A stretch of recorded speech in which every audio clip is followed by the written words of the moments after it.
আপনাদের সবাইকে ওয়েলকাম জানাচ্ছি আমাদের আজকের ভিডিও টিউটোরিয়ালে। আর আজকের ভিডিও টিউটোরিয়ালে আমি আপনাদের সাথে আলোচনা করব, আপনারা যারা ক্ষুদ্র কৃষক কল্যাণ ফাউন্ডেশনে ভাইবার জন্য মনোনীত হয়েছেন বা সামনে ভাইবা দিতে যাবেন, তাদের জন্য কিভাবে ভাইবা প্রস্তুতি নিলে আপনি সফল হবেন, সেই দিকটা বিবেচনা করেই আজকের এই ভিডিও তৈরি করা। যদিও ভিডিওটি অনেক শর্ট হবে, তারপরেও আপনারা একটা সঠিক দিক নির্দেশনা পাবেন বলে আমি আশা করি। তো শুরুতে আমি একটা কথা বলবো যে আপনারা যখন ভাইবার প্রস্তুতি নেবেন, ভাইবার প্রস্তুতির জন্য বেসিক কিছু বিষয় আছে, যে বিষয়গুলো যে কোনো ভাইবাতে আপনাকে বা ভাইবা দিতে গেলে আপনাকে সেই বিষয় সম্পর্কে অবশ্যই ধারণা রাখতে হবে। তো এই বেসিক বিষয় সম্পর্কে জাস্ট আমি উল্লেখ করছি, এ বিষয়ে আমি ডিটেলস আলোচনা করব না। এটা আপনারা যে কোনো বই, ভাইবা সহায়ক বই কিনলেই আপনারা সেখান থেকে এই তথ্যগুলো পেয়ে যাবেন। আমি এই ভিডিও টিউটোরিয়ালে শুধুমাত্র এই যে স্মল ফার্মার্স ডেভেলপমেন্ট ফাউন্ডেশন বা ক্ষুদ্র কৃষক উন্নয়ন ফাউন্ডেশন নিয়ে কী ধরনের প্রশ্ন আপনাদের করতে পারে, বা এর বাইরে কী ধরনের প্রশ্ন করে আপনাদেরকে বিভ্রান্তির সৃষ্টি করতে পারে, সেই বিষয় নিয়ে আমি আলোচনা করব। আশা করি আপনারা ভিডিওটি প্রথম থেকে শেষ পর্যন্ত দেখবেন এবং উপকৃত হবেন, আমি এটা আশা করি। তো আপনারা হয়তো অনেকেই অনেক ভাইবা ইতিমধ্যে দিয়ে ফেলছেন, আবার হয়তো কারো কারোর জন্য এটাই জীবনের প্রথম ভাইবা। তো যে কোনো ভাইভাতে আপনার কিছু বেসিক বিষয় আছে, আপনি যে ভাইভাই দেন না কেন সেই বেসিক বিষয়গুলো আপনাকে অবশ্যই দেখে যেতে হবে বা জানতে হবে। তো এই বেসিক বিষয়গুলো আমি এখানে আলোচনা করব না, এটা আপনারা যে কোনো ভাইবা সহায়ক বইতে আপনারা এই বিষয় পাবেন এবং জানতে পারবেন। আমি এই ভিডিওতে আলোচনা করব শুধু ক্ষুদ্র কৃষক উন্নয়ন ফাউন্ডেশন নিয়ে, বা এই প্রতিষ্ঠানের বিষয়ে, বা এর বাইরে আপনাদেরকে কি ধরনের প্রশ্ন করতে পারে বা কি ধরনের প্রশ্ন করে আপনাকে বিভ্রান্তির সৃষ্টি করতে পারে, সেই বিষয় নিয়ে আমি এখানে আলোচনা করব। এবং আপনারা যদি এই ভিডিও দেখেন তাহলে ভাইবা বোর্ডে যেয়ে আপনারা ভিতরে পড়বেন না। তো কথা বাড়াচ্ছি না, আমি এখানে লিখছি ক্ষুদ্র কৃষক উন্নয়ন ফাউন্ডেশন ভাইবা প্রস্তুতি। তো আমি যে বেসিক বিষয়গুলো আপনাদেরকে জানতে হবে সেই বিষয় সম্পর্কে প্রথমে এখানে লিখছি, দেখেন। নিজ নিজ বলতে আমি বোঝাচ্ছি যে আপনি আপনার সম্পর্কে আপনাকে জানতে হবে। ওকে। তো অনেকে বোঝেন না যে আমি নিজের সম্পর্কে কি জানবো। যেমন মনে করেন আপনার নাম হচ্ছে রবীন্দ্রনাথ। এখন রবীন্দ্রনাথ আপনার নামে কোনো বিখ্যাত ব্যক্তি আছে কিনা, আপনার আপনি আপনার নামে কোনো উল্লেখযোগ্য কোনো ঐতিহাসিক ঘটনা আছে কিনা, এই বিষয়গুলো আপনাকে জানতে হবে। বা আপনার নামের অর্থ আছে কিনা, অর্থ থাকলে সেটা কি, এই বিষয়গুলো আপনাকে জানতে হবে। এটা হচ্ছে নিজ সম্পর্কে জানা। আর নিজ জেলা বলতে তো বোঝেনি, যদি আপনার বাড়ি ফরিদপুর হয় তাহলে ফরিদপুরের সম্পর্কে, ফরিদপুরের দর্শনীয় স্থান, ফরিদপুরের বিখ্যাত খাবার বা কি জন্য উল্লেখযোগ্য, কি কি আছে, এই বিষয় সম্পর্কে জানবেন। এটা ভাইবা যেসব বই আছে সেসব বইতে প্রত্যেকটি জেলা সম্পর্কে আলোচনা করা আছে। নিজ শিক্ষা প্রতিষ্ঠান, এই বিষয়টা অনেকটা গুরুত্বপূর্ণ, কারণ আপনি অনার্স এবং মাস্টার্স যে প্রতিষ্ঠান থেকে করছেন, ও সেই প্রতিষ্ঠানের প্রতিষ্ঠাতাকে বা কিভাবে ওই প্রতিষ্ঠান প্রতিষ্ঠা লাভ করলো, একটু ইতিহাস আপনারা জানবেন। এ বিষয়ে প্রশ্ন করলে যদি না পারেন তাহলে কিন্তু খুবই একটা বিব্রতিকর পরিস্থিতির মধ্যে পড়বেন।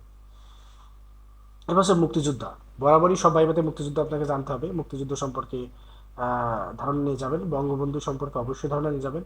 নিজ পঠিত বিষয়, এই বিষয়টা খুবই গুরুত্বপূর্ণ। আপনারা যে যে বিষয়ে পড়েন সেই বিষয় সম্পর্কে অবশ্যই প্রশ্ন করা হবে। তবে যারা কমার্স ব্যাকগ্রাউন্ডের আছে তাদের জন্য আমি বলবো যে আপনারা রায়োমিল, খতিয়ান, জাবেদা, ব্যালেন্স শিট, আর্থিক বিবরণী, এইসব বিষয়গুলো থেকে অবশ্যই ধারণা নিয়ে যাবেন। আপনাকে এই বিষয় থেকে প্রশ্ন করবে, কারণ ভাইবা বোর্ডে যারা থাকবে অনেক স্যারই আছে যারা তাদের ব্যাকগ্রাউন্ড হচ্ছে কমার্সের। সো এই বিষয় সম্পর্কে আপনাকে প্রশ্ন করে কনফিউজ করার চেষ্টা করবে। তাই আপনারা যারা কমার্সে পড়েন অবশ্যই এইসব বিষয়গুলো দেখে যাবেন।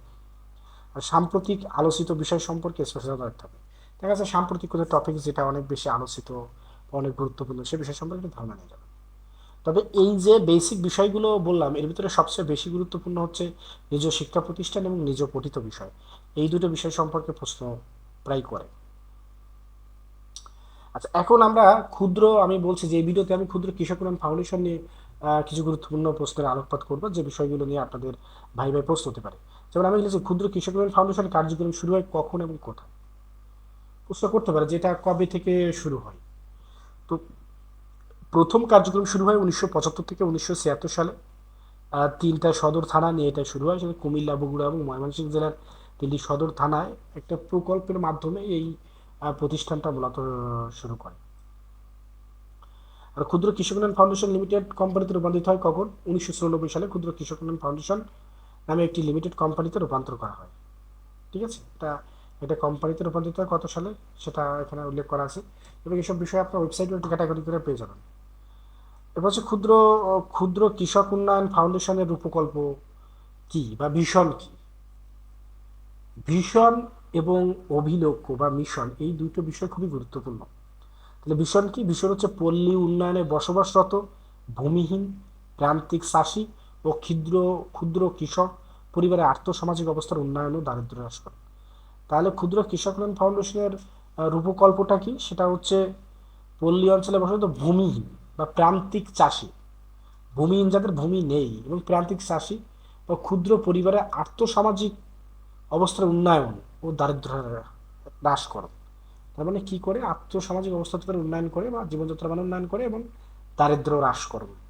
এটাই হচ্ছে ক্ষুদ্র কৃষক ফাউন্ডেশনের ভিশন বা রূপকল্প। এগুলো পুরো মুখস্থ রাখবেন যেন ভুল না হয়, আর পয়েন্ট টু দ্য পয়েন্ট একদম যদি ধরে আপনি বলে দেবেন।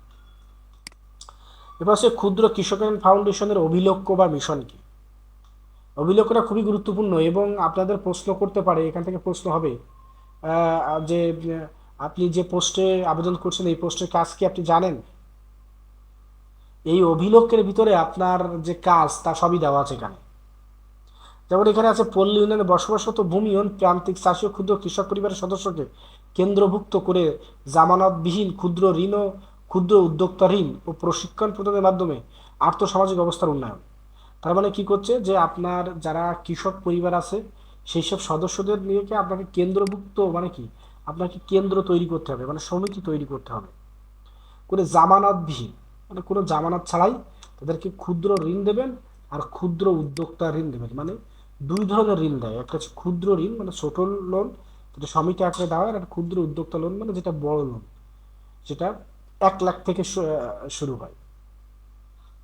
এবং প্রশিক্ষণ প্রদান করা হয়, এবং যেসব কৃষক বা যারা সদস্য তাদেরকে বিভিন্ন প্রশিক্ষণ প্রদান করা হয়, এবং এই প্রশিক্ষণ সম্পূর্ণ ফ্রি দেয়, এই প্রতিষ্ঠান থেকে সম্পূর্ণ ফ্রি দেয়। যেমন মুরগি পালন, বসত ভিটায় শাকসবজি পালন, এইসব বিষয়ে প্রশিক্ষণ দেয়, এবং এই প্রশিক্ষণ দেয় উপজেলা যে কৃষি কর্মকর্তা আছে, মৎস্য কর্মকর্তা আছে বা প্রাণী সম্পদ কর্মকর্তা আছে। যখন ট্রেনিং আসে তখন 2 দিন কিংবা 5 দিন ট্রেনিং হয়ে থাকে, তখন তাদেরকে তাদের সময় অনুযায়ী করা হয়, একটা দাওয়াত দেওয়া হয়, তারা সেই সময় এসে ক্লাসটা নিয়ে যায়। ঠিক আছে, এর বিনিময়ে তাদের অবশ্যই প্রতিষ্ঠান পারিশ্রমিক দেয়, যারা সদস্য থাকে তারাও ট্রেনিং বা প্লাস অন্যান্য ভাতা পায়, কোনো প্রতিষ্ঠান ফ্রি দিয়ে দেয়। এবং উন্নয়ন কর্মকাণ্ড ক্ষমতায়নে এসব পরিবারের নারীদের সম্পৃক্ত করো, নারীদের অংশগ্রহণ করণ করে, এই বিষয়গুলো কিন্তু এখানে উল্লেখ আছে। তাহলে আপনাকে যদি প্রশ্ন করে যে আপনি মাঠ সংগঠক বা মাঠ কর্মকর্তা পদে আবেদন করছেন, আপনি জানেন এই পদের কাজ কি? আপনি বলবেন যে জি স্যার জানেন।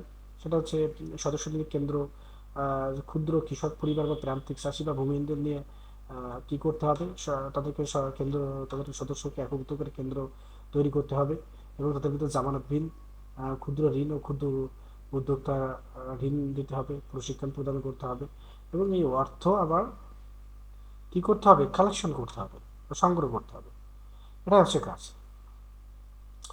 আচ্ছা, এরপরে ব্যাপার হচ্ছে এই এই যে আমি যে কথাটা বললাম যে ক্ষুদ্র কৃষক ফাউন্ডেশনের অভিলক্ষ্য এবং কাজ কি, এটা কিন্তু খুবই গুরুত্বপূর্ণ, এবং এই যে মিশন এবং ভিশন এই দুটো একদম টু দ্য পয়েন্ট একদম মুখস্থ করে রাখবেন। আচ্ছা, বর্তমান ব্যবস্থাপনা পরিচালক কে? জনাব মোহাম্মদ জাকির হোসেন আকন, বরিশালের গৌরনদী এনার বাড়ি। ঠিক আছে। আচ্ছা, তাহলে যদি প্রশ্ন করে যে ক্ষুদ্র কৃষক ফাউন্ডেশনের বর্তমান ব্যবস্থাপনা পরিচালক কে, তাহলে জনাব মোহাম্মদ জাকির হোসেন আকন্দ। ক্লিয়ার। আর বর্তমান মন্ত্রীকে? জনাব মোহাম্মদ তাজুল ইসলাম। আপনারা তাজুল ইসলাম সম্পর্কে একটু ধারণা নিয়ে যাবেন, উনি স্থানীয় সরকার ও পল্লী উন্নয়ন বিভাগের পূর্ণমন্ত্রী এবং তিনি কোন আসন থেকে মন্ত্রী বা সংসদ সদস্য, এসব বিষয়ে জানবেন। এগুলো ওয়েবসাইটে ঢুকলে আপনি বিস্তারিত দেওয়া আছে, বিস্তারিত পড়লে পেয়ে যাবেন। জাস্ট আমি ভিডিওটা সংক্ষিপ্ত করার জন্য এখানে বিস্তারিত তুলে নিই, আপনারা এই বিষয়টা জেনে যাবেন। এই মন্ত্রী হচ্ছে জনাব মোহাম্মদ তাজুল ইসলাম। যে বর্তমান প্রতিমন্ত্রীকে, বর্তমান প্রতিমন্ত্রী হচ্ছে জনাব মোহাম্মদ আব্দুল ওয়াদুদ। এই প্রতিমন্ত্রী বিষয়ে আপনি জানবেন, এটা কোথা থেকে সংসদ সদস্য, কত নং জাতীয় আসনে, কত নং আসনে তিনি সংসদ সদস্য, এসব বিষয়টি জেনে যাবেন। বর্তমান সচিব হচ্ছে মোসাম্মদ হামিদা বেগম। ঠিক আছে, সচিব হচ্ছে মোসাম্মদ হামিদা বেগম। এটি কোন মন্ত্রণালয়ের আওতাধীন প্রতিষ্ঠান? এটা বলতে পারে, এটা হচ্ছে স্থানীয় সরকার পল্লী উন্নয়ন ও সমবায় মন্ত্রণালয়। এটি কোন মন্ত্রণালয়ের আওতাধীন প্রতিষ্ঠান? স্থানীয় সরকার পল্লী উন্নয়ন ও সমবায় মন্ত্রণালয়ের আওতাধীন প্রতিষ্ঠান। ঠিক আছে। মাঠ কর্মকর্তা ও মাঠ সংগঠকের কাজ কি, এ বিষয়ে আমি ওই বিষয়ের ভিতরে আলোচনা করছি, যা সেটাই আমি এখানে কপি পেস্ট করে দিয়েছি। আমি এই বিষয়ে আলোচনা করলাম না, আপনারা ইতিমধ্যেই বুঝে গেছেন যে এর কাজ কি। এটি কোন ধরনের প্রতিষ্ঠান? এটি হচ্ছে স্বায়ত্তশাসিত প্রতিষ্ঠান। এটি কোন ধরনের প্রতিষ্ঠান? এটি সরকারি স্বায়ত্তশাসিত প্রতিষ্ঠান। এখন আপনাকে প্রশ্ন করতে পারে স্বায়ত্তশাসিত প্রতিষ্ঠান কি, বা রাজস্ব মুক্ত প্রতিষ্ঠান কি, সরকারি, এটা কি সরকারি না বেসরকারি, এসব বিষয়ে আপনাকে জেনে যেতে হবে, আপনাকে প্রশ্ন করবে। এবং এটি সরকারি না বেসরকারি এ বিষয়ে আমি আমার যে প্রথম একটা ভিডিও দিছিলাম, সেখানে আমি আপনাদের অনেক প্রশ্ন উত্তর করছিলাম, সেখানে কিন্তু এসব বিষয় নিয়ে আলোচনা করা আছে। আপনারা যারা এই ভিডিওটা নতুন দেখছেন, তারা বিগত যে ভিডিওটা আমি দিচ্ছি সেটাও একটু দেখে আসবেন, তাহলে আরও স্পষ্ট ধারণা পাবেন এই সম্পর্কে। এটি সরকারি প্রতিষ্ঠান নয়, আপনি কি জানেন? আপনাকে কনফিউজ করবে যে আপনি জানেন এটা সরকারি প্রতিষ্ঠান নয়। হ্যাঁ, এটি সরকারি স্বায়ত্তশাসিত প্রতিষ্ঠান, তবে রাজস্বমুক্ত নয়। আপনি বলবেন যে আমি জানি যে এটা সরকারি, পুরো সরকারি রাজস্বভুক্ত প্রতিষ্ঠান না, এটা সরকারি স্বায়ত্তশাসিত প্রতিষ্ঠান। ঠিক আছে, এবারে আপনি কনফিউজ হলে আপনি বলতে পারে আপনাকে যে এটা তো সরকারি প্রতিষ্ঠান নয়, এটা আপনি এখানে আবেদন করছেন কা, বা আপনি এখানে জব পালি করবেন, এটা কিন্তু সরকারি না, এরকম বলবে। এগুলো অবশ্যই করবো। ওকে, এগুলো আপনাকে কনফিউজ করার জন্য বলবে যে আপনি এই সম্পর্কে ধারণা রাখেন কিনা বা জেনে শুনে আসছেন কিনা, এই বিষয় সম্পর্কে ই করবে। আরেকটা বিষয় বলি, সেটা হচ্ছে আপনারা জানেন যে অল্প পোস্ট কিন্তু অত্যাধিক পরিমাণ টিকানো হয়েছে আপনাদের রিটেন পরীক্ষায়। যাচ্ছে 90 পোস্ট টিকাইছে 3-4 হাজার, এরকম টিকানো হয়েছে। তো এটার একটা কারণ আছে, সেটা হচ্ছে এর পূর্বে যে নিয়োগটা হয়েছিল, এই নিয়োগকে কিন্তু আমি যতটুকুনি জানি 100% ফেয়ার নিয়োগ হয়েছিল, এবং এখানে অনেক ভালো মেধাবী সম্পন্ন ছেলেপেলেরা নিয়োগ পেয়েছিল, যারা পরবর্তীতে আরও অনেক দেখা যাচ্ছে অনেকে অনেক জায়গায় পরীক্ষা দেওয়া ছিল, অনেকে ভাইবা দেওয়া ছিল, বাট জব হচ্ছিল না, বাট এখানে ঢোকার পরে তাদের জব হয়ে গেছে, তারা পরে রিজাইন দিয়ে অনেকেই ওই সব প্রতিষ্ঠান চলে গেছে। তো এই জন্য প্রতিষ্ঠান চাচ্ছে যে যারা চাকরি করবে তাদেরকে নিয়োগ দেওয়ার জন্য, এই জন্য বেশি পরিমাণ রিটেন পরীক্ষা টিকানো হয়েছে। ঠিক আছে, এছাড়া তো প্যানেল হবে, যেটা আমি প্রথম ভিডিওতে বলেছি। এই জন্য যাদের বয়স এখনো অনেক বেশি আছে, যারা 35-এর কাছাকাছি বয়স, তাদের সুযোগ একটু বেশিই থাকবে। আর যাদের বয়স 30 বা 30-এর নিচে, তাদের অবশ্যই একটু কৌশলী হতে হবে। তাদেরকে প্রুভ করতে হবে যে আপনি এইখানে জব করতে চান। ঠিক আছে, এই ধরনের প্রশ্ন আপনাকে করা হবে। যাই হোক, আমরা পর্যায়ক্রমে আসি, পাবেন সে ধরনের প্রশ্ন। এখানে কিন্তু আয় করে আপনাকে বেতন নিতে হবে। আয় না হলে আপনাকে বেতন আহ, আয় না হলে আপনাকে বেতন, আপনার বেতন হবে না, আপনাকে বেতন দেওয়া হবে না। এমন প্রতিষ্ঠানে আপনি কি চাকরি করবেন? এরকম প্রশ্ন আপনাকে করতে পারে। ঠিক আছে, যে এখানে কিন্তু আয় করে আপনাকে বেতন দিতে হবে, এটা সঠিক কথাই যে এসব প্রতিষ্ঠানে সরকার অনুদানের ভিত্তিতে মূলধন যোগান দিয়ে থাকে। কিন্তু মূলত প্রতিষ্ঠানে যে 1500-র অধিক যে কর্মকর্তা কর্মচারী আছে, তাদের বেতন মূলত প্রতিষ্ঠানের আয় থেকেই দেওয়া হয়। তবে এটা বিভ্রান্ত হওয়ার কিছু নাই। প্রতিষ্ঠানের যথেষ্ট অবস্থা ভালো, এবং তাদের বেতন ভাতা দেওয়ার মতো সামর্থ্য আছে, ভবিষ্যতেও দিতে পারবে, সমস্যা নেই। তো আপনি সেক্ষেত্রে আপনি অবশ্যই একটা সন্তোষজনক চাকরি হলে অবশ্যই করব, আপনি যদি ইতস্ততা বোধ করেন, সেক্ষেত্রে কিন্তু আপনার জন্য একটা ব্যাড ইফেক্ট তৈরি হবে। ঠিক আছে, কারণ আপনি যে প্রতিষ্ঠানে কাজ করেন না কেন, আপনাকে তো কাজের বিনিময়ে আপনাকে বেতন দিবে। সুতরাং আপনাকে কনফিডেন্স থাকতে হবে যে না, আপনি কাজ করে ইনকাম করতে পারবেন, এই কনফিডেন্সটা আপনাকে থাকতে হবে। ঠিক আছে, আর এই চিন্তা করা লাগবে না যে আমি প্রথমে যে যদি আয়না করতে পারি তারা বেতন দেবে কিনা, এইসব চিন্তা আপনাকে করা লাগবে না, আপনি বেতন পাবেন। আচ্ছা, আপনাকে হাওড়া অঞ্চলে পোস্টিং দেওয়া হবে, চাকরি হলে আপনি চাকরি করবেন? চাকরি হলে কি আপনি চাকরি করবেন? এটা খুবই ইন্টেলিজেন্ট একটা প্রশ্ন আপনাকে করবে, এবং হাওড় অঞ্চলে এদের শাখা অফিস আছে, তো সেখানে অনেকে জব করে। তো আপনাকে এ ধরনের প্রশ্ন করলে আপনাকে অবশ্যই কনফিডেন্সের সাথে এরকমভাবে কনফিডেন্স করতে হবে যে আপনার যেখানেই পোস্টিং দেওয়া হোক না কেন আপনি চাকরি করতে করবেন, মানে আপনার চাকরিটা অনেক প্রয়োজন। সেই ধরনের কথা আপনি বলবেন, যাতে যে ভাইবা বোর্ডে যে সকল শিক্ষকরা থাকেন বা স্যারেরা থাকেন তারা যাতে সন্তুষ্ট সন্তুষ্টি লাভ করে। ক্লিয়ার? আপনার তো বয়স নেই, এতদিন কি করেছেন, আপনার চাকরি হয়নি কেন, এই প্রশ্নটা আপনাকে করা হবে। আপনার মতো গুছিয়ে উত্তর করবেন যে আপনার তো বয়স নাই, এত দিন কি করেছেন, আপনার চাকরি হয়নি কেন। তো এক একজন এক এক রকমের উত্তর আসতে পারে, আমি জাস্ট এই সম্পর্কে আমার মতামত দিলাম না। আপনারা, আমি জাস্ট প্রশ্নটা বললাম, এই প্রশ্ন অনেকেরই করবে, এবং আপনারা কিভাবে সন্তোষজনক উত্তর দেওয়া যায় আপনারা নিজেরাই চেষ্টা করবেন। আর যদি আপনাদের মনে হয় যে আপনারা নিজেরা পাচ্ছেন না, আপনারা আমার ভিডিওর নিচে কমেন্ট করবেন, আমি সেখানে আমার একটা মতামত দিয়ে দিব যে এই ধরনের উত্তর দেওয়া যেতে পারে। আপনি এত ভালো সাবজেক্টে পড়েন, আপনার বয়স আছে, আপনি তো কিছুদিন পরে উন্নতরে চলে যাবেন, তাহলে আপনাকে আমরা কেন নিয়োগ দিব? এই প্রশ্ন যাদের বয়স 30-এর নিচে আছে বা 31-32 বছর বয়স তাদেরকে করবে। এবং এই প্রশ্নের যদি আপনি সঠিক উত্তর না দিতে পারেন, মানে তাদের যদি সে সন্তুষ্ট না করতে পারেন, আপনি ধরে নেবেন যে আপনাকে ভাইভাতে অনেক কম নাম্বার দেওয়া হবে, আপনি চাকরিটা এখানেই হারাবেন। সো আমি যাদের বয়সটা একটু কম আছে, মানে তাদের চাকরির বয়স এখন অনেকদিন আছে, মানে 30-এর নিচে যাদের বয়স আছে, তারা এই প্রশ্নের একটা সন্তোষজনক উত্তর দিয়ে যাবেন যে কিভাবে আপনি নিজেকে প্রুভ করতে পারবেন যে আপনি নিয়োগ পেলে অবশ্যই চাকরি করবেন। ঠিক আছে, এই ধরনের একটা প্রুভনেস আপনি দেওয়ার চেষ্টা করবেন, প্রস্তুতি নিয়ে যাবেন। তা নাহলে ভাইবা বোর্ডে যে এই ধরনের প্রশ্ন করলে আপনি তখন মাথায় আপনার বুদ্ধি আসবে না যে কি উত্তর করলে স্যারেরা সন্তুষ্ট হবে। ঠিক আছে, ভয় পাওয়ার কিছু নেই, আপনি একটু ভাবেন, উত্তর পাবেন। আপনি কম্পিউটারে কিছু জানেন? এখানে আপনাকে একটা সফটওয়্যারে কাজ করতে হবে, সফটওয়্যারের নাম জানেন?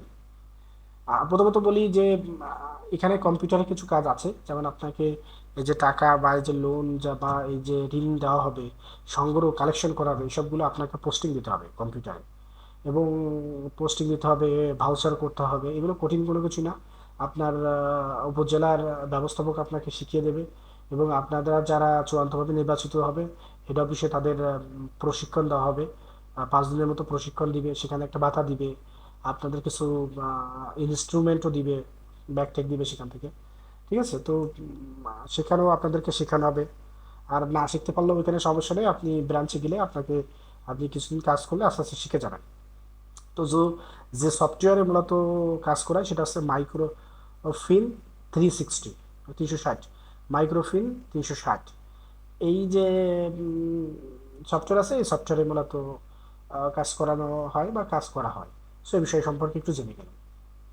তো আমি 20টের প্রশ্ন দিছি এই ভিডিওতে, তো কয়েকটা প্রশ্ন আছে খুবই গুরুত্বপূর্ণ, বিশেষ করে শেষের দিকে। আর প্রতিষ্ঠান সম্পর্কে এই ধরনের প্রশ্ন টুকটাক করে আপনাকে খুব বেশি সময় ভাইবা বোর্ডে রাখবে না। জাস্ট আপনার সাবজেক্ট সম্পর্কে কিছু প্রশ্ন করতে পারে, আপনার নিজ জেলা সম্পর্কে কিছু প্রশ্ন করতে পারে, আর প্রতিষ্ঠান সম্পর্কে 1-2টা প্রশ্ন করতে পারে। তাও ওই শেষের দিনে ওই বয়সটা হয়, সেই সব বিষয় নিয়ে আপনাকে একটু পেঁচানোর চেষ্টা করবে যে আপনি চাকরি করবেন কিনা, নিশ্চিত হতে চাই যে আপনি চাকরি করবেন।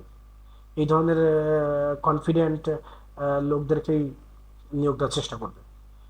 তো এর বাইরে যদি আপনাদের আর কোনো কিছু জানার থাকে আপনারা আমার ভিডিওর নিচে কমেন্ট করবেন, আশা করি আমি চেষ্টা করব যে আপনাদের কমেন্টের উত্তর দেওয়ার জন্য চেষ্টা করব। তো সবাই ভালো থাকবেন, আর সবার সফলতা কামনা করে আজকের ভিডিও আমি এখানে শেষ করছি।